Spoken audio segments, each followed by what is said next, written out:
সৃষ্টিতীর্থ কামাখ্যা। অম্বুবাচীর সময় তো চলেই এসেছে, তো চলুন আপনাদেরকে ঘুরে নিয়ে আসি কামাখ্যা থেকে। সতীপীঠ কামাখ্যা, 51 সতীপীঠের একটি পীঠ হলো কামাখ্যা। সতীর অঙ্গ এখানে পড়ায় জায়গাটি মহাপীঠে পরিণত হয়েছে। এখানে পড়েছে তার যোনিমণ্ডল, তাই এই জায়গাকে বলা হয় সৃষ্টিতীর্থ। দেবী কামাখ্যা যোনিমণ্ডলের দৈর্ঘ্য 1 বাহু, প্রস্থে 12 আঙ্গুলি, যোনি মধ্যে আপাতল জল।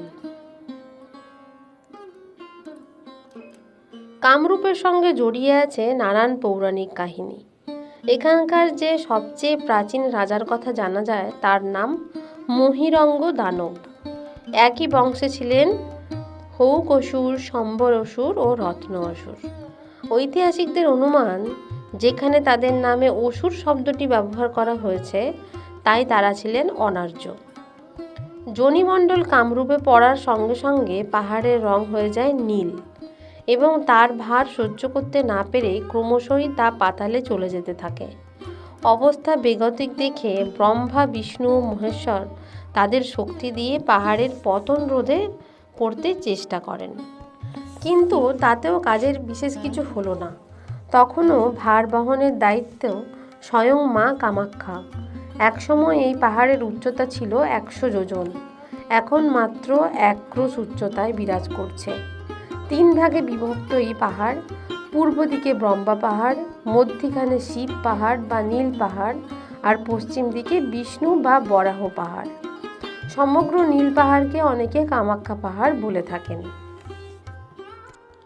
মহাদেবী অভিলাষ পূরণের জন্য নীলকুঠে আসায় নাম লাভ করেছেন কামাখ্যা। তিনি কামদা, কামিনী, কামা, কান্তা, কামদায়িনী, আবার কামনা নাশিনী।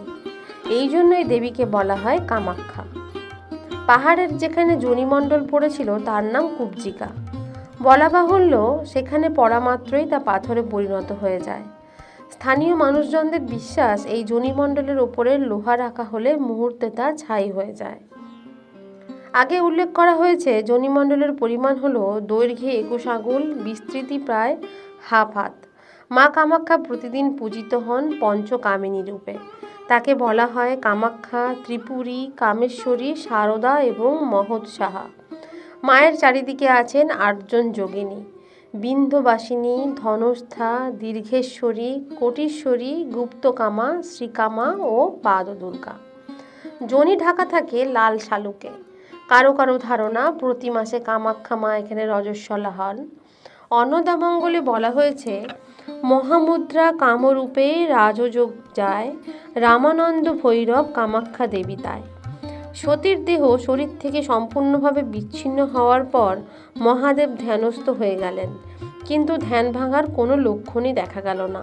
তখন দেবতারা সেই ধ্যান ভাঙানোর জন্য কামদেবকে পাঠালেন, কিন্তু মহাদেবের তেজে তিনি ভস্মীভূত হয়ে গেলেন। তখন তার স্ত্রী দেবাদিদেবের কাছে প্রাণ ভিক্ষা চাইলেন। প্রাণ ফিরে পেলেও আগের আকৃতি ফিরে না পাওয়ায় স্বামী স্ত্রী যৌথভাবে মহাদেবের আরাধনা শুরু করেন। দেবাদিদেব তখন কামদেবকে বলেন, তুমি নীল পর্বতে যোনিমঙ্গলের পাথরের মন্দির তৈরি করে দাও। মন্দির তৈরির কাজ যেদিন শেষ হবে সেদিনই তুমি তোমার আগের চেহারা ফিরে পাবে।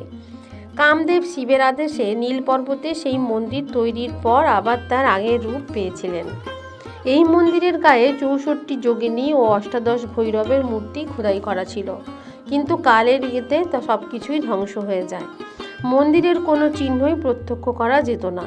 জায়গাটি ক্রমেই বিশাল জঙ্গলে পরিণত হয়ে যায়। সেখানে তখন বসবাস করত কোচ মেষ জাতীয় অনার্য মানুষেরা। কোচবিহারের রাজা বিশ্বসিংহের পরাক্রম নিয়ে কারোর মধ্যে কোনো সন্দেহ ছিল না। অসমের অনেক ছোট ছোট রাজা তার অধীনস্থ ছিলেন। একসময় তারাই একত্রিত হয়ে বিশ্বসিংহের বিরুদ্ধে ষড়যন্ত্র করে তাকে উৎখাত করার প্রচেষ্টা করেন।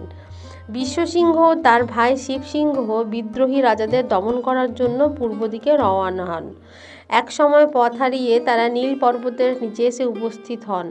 তৃষ্ণার্ত হয়ে তারা 2 ভাই কাছের মেষ বস্তিতে গিয়ে বটগাছের তলায় এক বৃদ্ধাকে দেখতে পেলেন। তার পরামর্শে রাজা ও তার ভাই কাছের একটি ঢিবি ও ছোট ঝর্ণার জল খেয়ে তৃষ্ণা নিবারণ করেন। তারপর ওই বৃদ্ধা ঢিবি ও ঝর্ণার জল দেখিয়ে বললেন, সামনেই আমাদের আরাধ্য দেবতা আছেন, আপনারা তার কাছে যা প্রার্থনা করবেন তিনি তাই মঞ্জুর করবেন। রাজা প্রণাম করে সহচরদের সঙ্গে দেখা হওয়ার জন্য দেবতার কাছে প্রার্থনা করলেন। আশ্চর্যজনকভাবে কিছুক্ষণের মধ্যেই রাজার অনুচরেরা সেখানে এসে উপস্থিত। দেবতার মাহাত্ম্য উপলব্ধি করে রাজা ও তার ভাই বৃদ্ধার কাছে পুজো দেওয়ার পদ্ধতি সম্পর্কে জানতে চাইলেন। বৃদ্ধা বললেন, পুজোর জন্য গন্ধপুষ্প, ধূপ, দীপ, নৈবেদ্য, বলির জন্য ছাগ, সিঁদুর ও মেয়েদের পরিধেয় রক্তবস্ত্র ও অলঙ্কার দিতে হবে। রাজা তখনই দেবীর কাছে প্রার্থনা করে বললেন, যদি তিনি যুদ্ধে জয়ী হন তাহলে সোনার মন্দির তৈরি করিয়ে দেবেন। কথিত আছে, স্বয়ং মা কামাখ্যা বৃদ্ধার ছদ্মবেশে সেদিন রাজাকে উপদেশ দেন। যুদ্ধে জয়ী হওয়ার পর রাজা পণ্ডিতদের আহ্বান করে তার অভিজ্ঞতার কথা শোনালেন। পণ্ডিতেরা বললেন, নিশ্চয়ই ওই জায়গাটি একটি মহাপীঠ, যা এখনো প্রকটিত হয়নি। তারা শাস্ত্র অনুসন্ধান করে জানালেন ওই জায়গায় মা কামাখ্যার অবস্থান। দেবাদিদেব তখন সতীর দেহ ছিন্নবিচ্ছিন্ন করে খণ্ডিত অংশগুলো বিভিন্ন জায়গায় ফেলেছিলেন, তখন মায়ের যোনি এসে সেখানে পড়েছিল। অস্ত্র চূড়ামণিতে উল্লেখ করা আছে, এখানে শুধু কামাখ্যা নন, আরও আছেন 9 জন দেবী: শ্রী ভৈরব, নক্ষত্র দেবতা, প্রচণ্ড চণ্ডিকা, মাতঙ্গী, ত্রিপুরাম্বিকা, বগলা, কমলা, ভুবনেশী ও সধুমিনী। সব মিলিয়ে এখানে ভৈরবও আছেন 10 জন। তবে মা কামাখ্যার ভৈরব হিসেবে যাকে চিহ্নিত করা হয় তাকে সবাই উমানন্দ নামে ডাকেন। ব্রহ্মপুত্রের মাঝে পাহাড়ের মধ্যে তার অবস্থান। কেউ কেউ অবশ্য তাকে শিবানন্দ, রামানন্দ বা রাবণানন্দ নামেও অভিহিত করে থাকেন। রাজা বিশ্বসিংহের নির্দেশে তারই লোকজন ওই বটগাছটি কেটে মাটির ঢিবি ও ঝর্ণার সন্ধান করতে শুরু করেন। বৃদ্ধারও অনেক খোঁজ করেন, কিন্তু কোথাও বৃদ্ধাকে খুঁজে পাওয়া যায়নি। কিছুদিন খনন কাজ চালানোর পর যোনি মুদ্রা সহ মহাপীঠের সন্ধান পাওয়া যায়, কিন্তু আশ্চর্যের বিষয়, প্রতিদিনের বেলায় যে ইট গাঁথা হতো, রাত্রেবেলা তা খসে পড়ত। একদিন রাত্রেবেলা রাজা স্বপ্ন দেখেন, একজন কুমারী তাকে বললেন, তুমি যে সোনার মন্দির তৈরি করে দেবে বলেছিলে তার কি হলো? রাজা বললেন, মা, এত সোনা তো আমার ভাণ্ডারে নেই, তাই কি করব? প্রত্যুত্তরে কুমারী বললেন, তোমার প্রতিজ্ঞা পালনের জন্য প্রতিটি ইটের সঙ্গে 1 রতি করে সোনা দিও। পরের দিন দেবীর আদেশ অনুযায়ী ওইভাবেই মন্দির তৈরির ব্যবস্থা করা হয়। বিশ্বসিংহের মৃত্যুর পর রাজা হলেন নরনারায়ণ। তিনি মা কামাখ্যার পুজো দিয়ে যুদ্ধ করতে বেরোতেন। একবার নরনারায়ণের ভাই শুক্লধ্বজ গৌড়ের রাজা সুলেমানের বিরুদ্ধে যুদ্ধ করতে গিয়ে বন্দী হয়ে যান। সেবার তারা মায়ের পুজো দেয়নি। ইতিমধ্যে কালাপাহাড় কামাখ্যা মায়ের মন্দির ধ্বংস করে দেন। মায়ের অপার মহিমা নিয়ে শোনা যায় অনেক অলৌকিক কাহিনী। বন্দিশালায় শুক্লধ্বজ নিজের ভুল বুঝতে পেরে মা কামাখ্যার চরণ ধ্যান করতে শুরু করেন। মা তার স্তবে সন্তুষ্ট হয়ে দর্শন দিয়ে বললেন, কালই আমি তোমার মুক্তির ব্যবস্থা করব। কাল রাজার মাকে সাপে কামড়াবে, অনেকে চিকিৎসা করাবে, কিন্তু কোনো ফল হবে না। তখন তুমি রাজমাতাকে ভালো করে দিতে পারবে এবং সেই জন্য তোমার এই ব্যাপারে সুযোগ দেওয়ার আহ্বান জানাবে। তুমি ক্ষতস্থান স্পর্শ করার সঙ্গে সঙ্গে রাজমাতা সুস্থ হয়ে উঠবেন এবং তোমার মুক্তি হবে। পরের দিন হুবহু সেই ঘটনা ঘটেছে। রাজার মা সুস্থ হয়ে শুক্লধ্বজ ও নিজের ছেলের হাত একত্র করে বললেন, আজ থেকে সব ঝগড়া বিবাদ ভুলে গিয়ে তোমরা সহোদর ভাইয়ের মতো বসবাস করবে। তারপর নিজের ছেলেকে আদেশ দিয়ে বললেন, মণিমাণিক্য সৈন্য দিয়ে শুক্লধ্বজকে নিজের দেশে ফেরত পাঠাবার ব্যবস্থা করো। কিন্তু শুক্লধ্বজ একটি সোনার ডম্বরু নিয়ে বললেন, আমার আর কোনো মণিরত্নের প্রয়োজন নেই, সবই আমাদের আছে। শুক্লধ্বজ রাজা নরনারায়ণকে সব কথা জানালেন।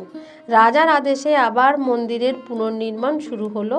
দেবদেবীর পুজো করার জন্য গৌড়, কাশী, কান্যকুব্জ, মিথিলা ও নবদ্বীপ থেকে ব্রাহ্মণদের আনানো হয়। তাদেরই বংশধরেরা এখন পাণ্ডা হিসেবে পরিচিত।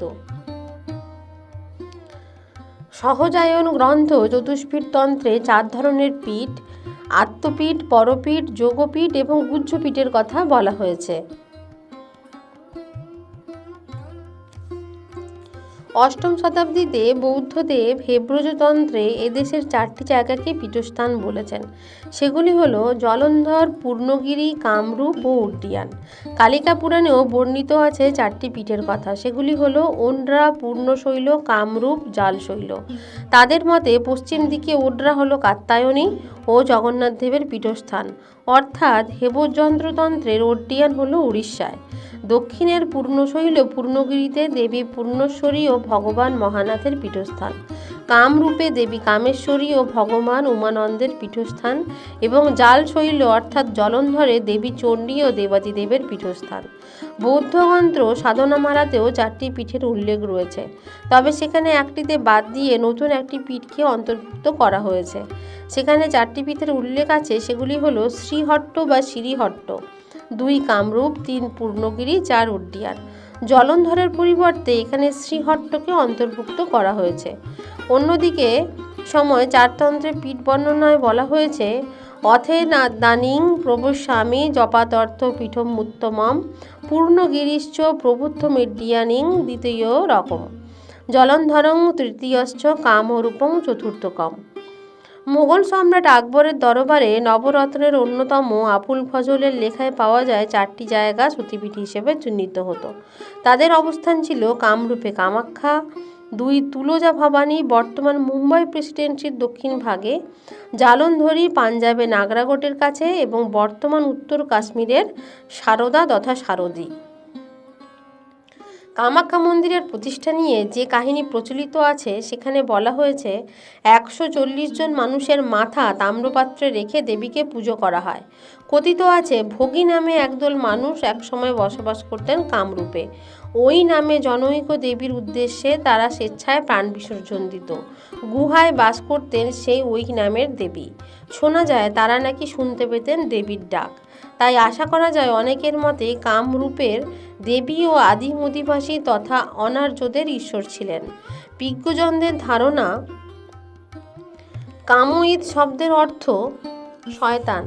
কারো কারো ধারণা সাঁওতালদের দেবতা কমরু থেকে কামাখ্যা শব্দের উৎপত্তি হয়েছে। আবার আসি রাজা রণনারায়ণের কাহিনীতে। একদিন তিনি শুনলেন সন্ধেবেলা পুজোর সময় পুরোহিতকে মা কামাখ্যা দর্শন দেন। তিনি কামরূপের নীল পাহাড়ে গিয়ে ব্রাহ্মণকে দেবী দর্শন করানোর জন্য কাকুতি মিনতি করিতে লাগিলেন, কিন্তু ব্রাহ্মণ সেই প্রস্তাবে রাজি হলেন না। রাজার বারংবার অনুরোধে পুরোহিত বললেন, রাজামশাই, সন্ধ্যের সময় যখন মন্দিরের ভেতর থেকে ঘণ্টাধ্বনি শুনতে পাবেন তখন মা কামাখ্যার ভোগ মূর্তির উত্তরে যে গবাক্ষ আছে সেখান থেকে দেবীকে দর্শন করতে পারবেন। সন্ধ্যাবেলা পুরোহিত শুরু করলেন দেবী পুজো। রাজাও নির্দিষ্ট গবাক্ষে চোখ রাখলেন। হঠাৎ দিব্যজ্যোতিতে ঘর প্রচণ্ড আলোয় ভরে গেল। ঝলসে গেল রাজার চোখ। ব্রাহ্মণের মুন্ড টেনে ছিঁড়ে নিলেন দেবী আর রাজাকে অভিশাপ দিয়ে বললেন, আজ থেকে তুমি বা তোমার বংশধর যদি কেউ এই পীঠস্থান দর্শন করে তো অনেক দূরের কথা, নীল পর্বতে উঠলেই তোমাদের বংশ লোপ পাবে। সেই থেকে কোচবিহারের রাজপরিবারের কেউই এই মহাপীঠে আসেন না। কামাখ্যা মায়ের কোনো প্রাকৃত দেবী মূর্তি এই পীঠে নেই। দেবী মূর্তিকে যিনি যেভাবে কল্পনা করে মায়ের চরণ বন্দনা করেন তার প্রণাম মন্ত্র হল, কামাখ্যে বরদে দেবী নীল পর্বতবাসিনী তং দেবী জগতাং মার্তজনী মুদ্রে নমস্তুতে। এই ব্রহ্মরূপিণী প্রকৃত শক্তির প্রতীক হলেন কুমারী। কুমারী হলো 16 রকমের। এই কুমারীর বর্ণনা আমি আর এখন দিলাম না, যদি আপনাদের জানার ইচ্ছা হয় বলবেন, আমি অবশ্যই আপনাদেরকে জানাবো। কথিত আছে এই ত্রিভুবন সৃষ্টির আগে ব্রহ্মা নিজেই নিজেকে পুরুষ ও প্রকৃতি 2টি ভাগে ভাগ করে দেন। হয়তো সেই সুবাদেই শিবলিঙ্গ ও যোনিমণ্ডলের পুজো হয়ে থাকে। সৃষ্টির শুরুতে সধবা হিসেবে পুজো করার ব্যবস্থা ছিল, যা আজও বিদ্যমান। একই সঙ্গে ভিন্ন ভিন্ন নামে কুমারী রূপে তার পুজো করার রীতি প্রচলিত হয়। কামরূপে মা কামাখ্যার যোনিমণ্ডল পড়ায় সাধকদের মতে সবচেয়ে শক্তি হয়েছে এই মহাপীঠে, কারণ সৃষ্টির শুরু এখানেই। অনেকে এর মতে ব্যক্ত করেছেন একটু অন্যভাবে, যেখানে বলা আছে মানবদেহের মূলধারে আছে আত্মশক্তি কুণ্ডলিনী, যা 3.5 পাক পেঁচিয়ে সবসময় ঘুমন্ত অবস্থায় বিরাজ করেন। পদ্মের কুঁড়ির মতো তার আকৃতি। তিনিই আদি জননী। প্রশ্ন হচ্ছে কোথায় এর সঠিক অবস্থান? বলা হয় গুহ্যদেশ থেকে উঁচুতে, আবার লিঙ্গমূল থেকে নিচে সুষুম্নার এর অবস্থান। এই পদ্মের কর্ণিকার মধ্যে বজ্রনারীর মুখে আছে ত্রৈপুর নামে একই রকম দেখতে ত্রিকোণ। সেখানেই রয়েছে লাল জীবধারক কন্দর্প বায়ু। শ্রীগৃহ মতে এই ত্রিকোণ হল কামাখ্যা যোনি বা কন্দর্প অপান বায়ু। রজস্বলা নারীর মধ্যে বিকশিত হয় নারী শক্তি। তন্ত্রশাস্ত্রে শক্তিকে বলা হয় ষোড়শী। সেই অর্থে মা কামাখ্যাও নিত্য ষোড়শী। বেদে অনুমতি ও রাকা পূর্ণিমার উল্লেখ আছে। এই রাকা পূর্ণিমাই হলেন নিত্যা ষোড়শী। রজ প্রবৃত্তির দিন থেকে প্রতিদিন এক এক কলা করে সৌম্য আনন্দের সৃষ্টি হয়। তাকেই তন্ত্রে বলা হয়েছে কামকলা। 16 দিনের দিন নারী হয় ষোড়শী ব্রহ্মানন্দ স্বরূপিণী রাজরাজেশ্বরী।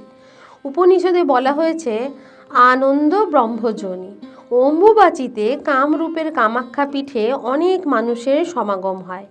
অম্বু শব্দের অর্থ হলো জল। সেই থেকে সৃষ্টি হয়েছে অম্বুবাচী। অম্বুবাচীর সময় সূর্য আদ্রা নক্ষত্রের প্রথম পাদে থাকে। সূর্যের মৃগশিরা নক্ষত্রে দিন 3 দণ্ড হলে অম্বুবাচীর সময়। অনেকের মতে স্বয়ং পৃথিবী এই সময় রজস্বলা হয়। রাজ মর্তণ্ডে উল্লেখ করা হয়েছে মৃগশিরসি নিবৃত্তে রৌদ্রপাদে অম্বুবাচী ঋতুমতি খলু পৃথিবী ঋতুমতি হৃষ্যস্তমার্জম। রুদ্রজামলে আছে প্রাবিটকালে সমায়তে রৌদ্র ক্ষীরনাথ রবৈ নারীবেধ সমাযোগে জলযোজং বদাম্যহম। অর্থাৎ রবি বা সূর্য আদ্রা নক্ষত্রে উপস্থিত হলে বর্ষা আসবে। সেই সময় নারীবেদ হলে আমি তোমাকে বর্ষাকালের যোগ বলবো।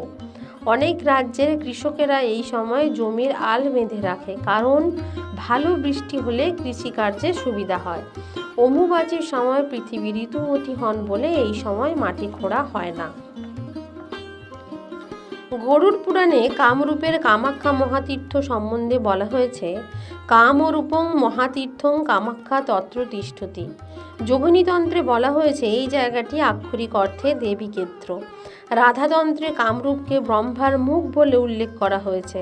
সৃষ্টির পর ব্রহ্মা এখান থেকে নক্ষত্র সৃষ্টি করেছিলেন বলে এই জায়গাটির নাম হয়েছে প্রাগজ্যোতিষপুর। কালিকা পুরাণে বলা হয়েছে কামদেব মহাদেবের ক্রোধে ভস্মীভূত হওয়ার পর এখানে তপস্যা করে দেবাদিদেবের কৃপা লাভ করেন বলে এই জায়গাটির নাম হয়েছে কামরূপ। কামরূপের উত্তর সীমায় রয়েছে কুঞ্জগিরি, পশ্চিম দিকে করতোয়া নদী, পূর্ব দিকে দীক্ষু নদী এবং দক্ষিণে ব্রহ্মপুত্র দত্ত লক্ষা নদীর সঙ্গমস্থল। সমগ্র কামরূপ অঞ্চলটি ত্রিকোণাকৃতি, চওড়ায় 100 যোজন, লম্বায় 30 যোজন। প্রতি বছর অম্বুবাচী শুরু হওয়ার মুহূর্ত থেকে ছেড়ে যাওয়া পর্যন্ত কামাখ্যা মায়ের মন্দির বন্ধ থাকে। এই 3 দিন মন্দিরের বাইরে পুজো ও ভোগের আয়োজন করা হয়। অম্বুবাচী শুরু হওয়ার আগে নতুন চেলি কাপড় দিয়ে দেবীপীঠ আচ্ছাদিত করা হয়। চতুর্থ দিনে দরজা খোলার পর দেখা যায় ওই আবরণটি রক্তে রাঙা হয়ে উঠেছে। বলা বাহুল্য এসব কিছুই নির্ভর করে মানুষের বিশ্বাসের ওপর। মা কামাখ্যার মন্দিরে কুমারী পুজোর প্রচলন অনেক দিন থেকে আছে। এদের বয়স হতে হবে 5 থেকে 12 বছরের মধ্যে। কামাখ্যায় দেবী কুমারী রূপে বিরাজ করেন একথা আগের থেকেই উল্লেখ করা হয়েছে। দেবী কামাখ্যার প্রণাম মন্ত্র হল ওং জগৎপূজ্যে জগৎবন্দে সর্বশক্তি স্বরূপিণী পূজাং গৃহান কৌমারী জগৎমাতার নমস্তুতে। জানি জানিহ পাপানি জন্মান্তর কৃতানি চ তানি তানি বিনশ্যন্তি প্রদক্ষিণেও পদে পদে। এই মহামন্ত্র পাঠ করে ভক্তেরা মন্দির প্রদক্ষিণ করেন। এখানে দশমহাবিদ্যার মন্দির ছাড়া কামেশ্বর শিব, আষ্টাত্তকেশ্বর শিব, সিদ্ধেশ্বর শিব ও কমলেশ্বর বিষ্ণু এই 4টি মন্দির রয়েছে। ব্রহ্ম পাহাড়ে আছে ভুবনেশ্বরী মন্দির। কামাখ্যা মায়ের মন্ত্র হল কামাখ্যাং কামসম্পন্নং কামেশ্বরীং হরিপ্রিয়াম কামানাং দেহি মে নিত্যং কামেশ্বরী নমস্তুতে। প্রণাম মন্ত্র হল কামাখ্যে বরদে দেবী নীল পর্বত বাসিনী তং দেবী জগতং মার্তজনী মুদ্রে নমস্তুতে। কামাখ্যা মায়ের মন্দিরের সামনে একটি কুণ্ড আছে যাকে বলা হয় সৌভাগ্য কুণ্ড। এটি দেবতাদের ক্রীড়া পুষ্করিণী হিসেবেও পরিচিত। কথিত আছে ইন্দ্র ও অন্যান্য দেবতারা এই কুণ্ডটি খনন করেন। কুণ্ডের মাঝে একটি পাঁচিল আছে। পাঁচিলের এক পাশের জল দেবীর স্নান, ভোগ ও পুজোর জন্য ব্যবহার করা হয়। স্থানীয় সূত্রে জানা গেছে 1897 সালে ভূমিকম্পে প্রাচীরটি ভেঙে যায়। পরে দ্বারভাঙার মহারাজা সেটি আবার তৈরি করিয়ে দেন। কামাখ্যার উল্লেখযোগ্য উৎসব হল দুর্গাপুজো, পৌষ বিয়া, বাসন্তী ও অম্বুবাচী। পৌষ বিয়া হলো কামাখ্যা দেবীর সঙ্গে কামেশ্বর শিবের বিবাহ উৎসব। তবে আষাঢ় মাসে অম্বুবাচীতে সবচেয়ে বড় উৎসব হয়। হিন্দু দেবতা মা কামাখ্যা অনেকের মতে প্রাক আর্য যুগের দেবী। 1901 খ্রিস্টাব্দে স্বামী বিবেকানন্দ কামাখ্যা দর্শনে এসেছিলেন। মাকে দর্শনের পর অসুস্থতার জন্য তিনি সেখানে কয়েকদিন বিশ্রামও করেছিলেন। অসুস্থ থাকা সত্ত্বেও স্বামীজি গৌহাটিতে 3টি বক্তৃতা দিয়েছিলেন। সেখান থেকে তিনি শিলংয়ে যান এবং খুবই অসুস্থ হয়ে পড়েছিলেন। সেই সময় চিফ কমিশনারি স্যার হেনরি কটন স্বামীজির চিকিৎসার যাবতীয় ব্যবস্থা করেছিলেন। তখন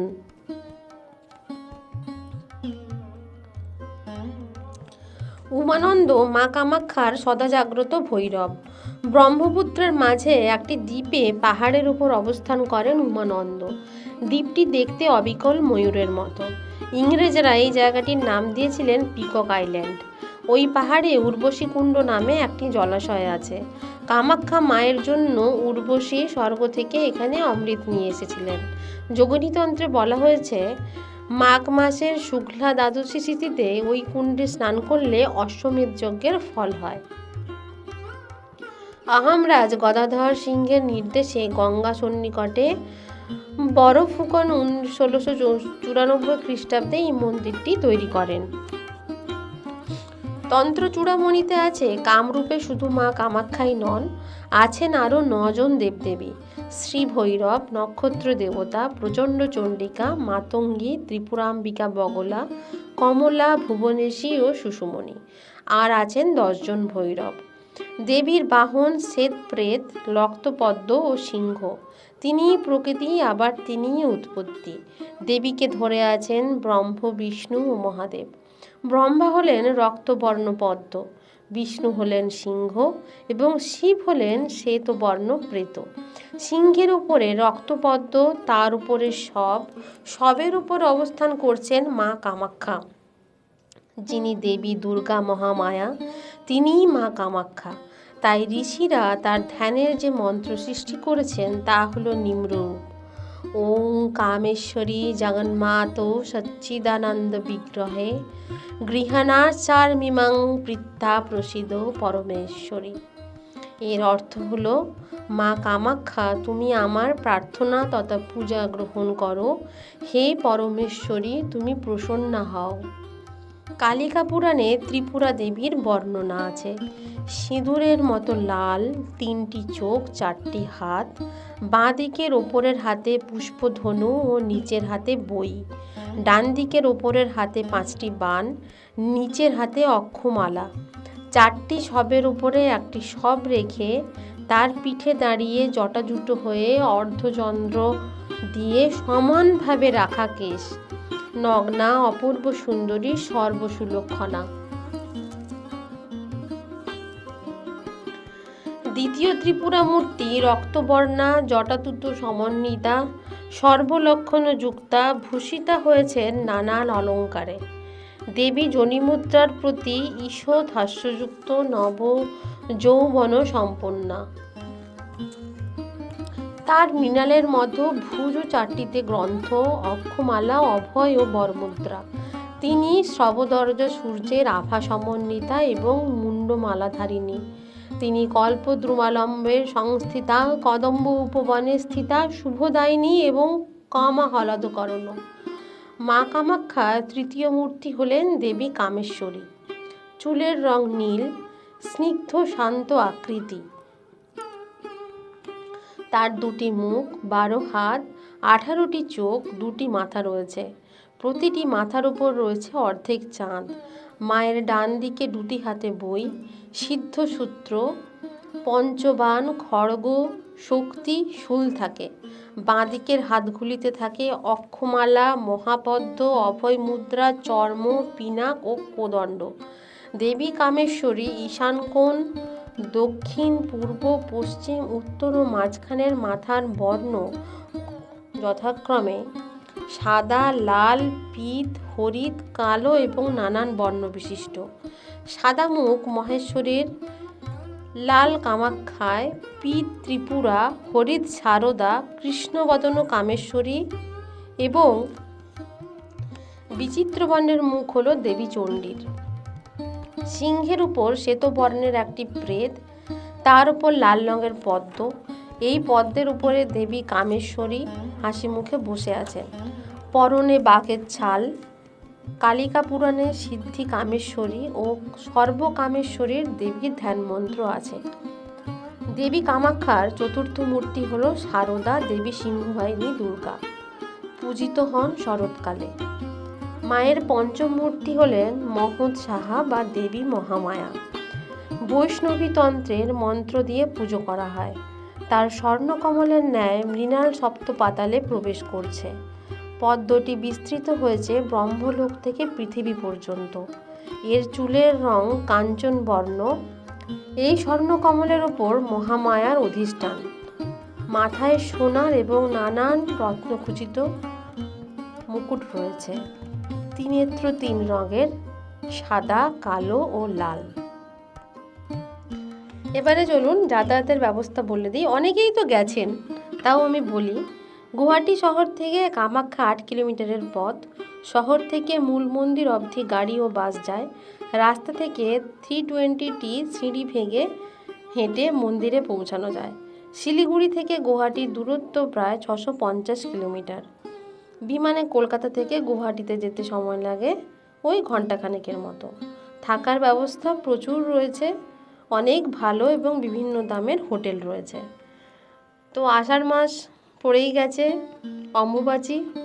তো সেই জন্য আমি যে সতীপীঠগুলো শোনাচ্ছিলাম, 51টি সতীপীঠ, তো আমার মনে হলো যে এটাই সবথেকে উপযুক্ত সময় মা কামাখ্যাকে নিয়ে বলার।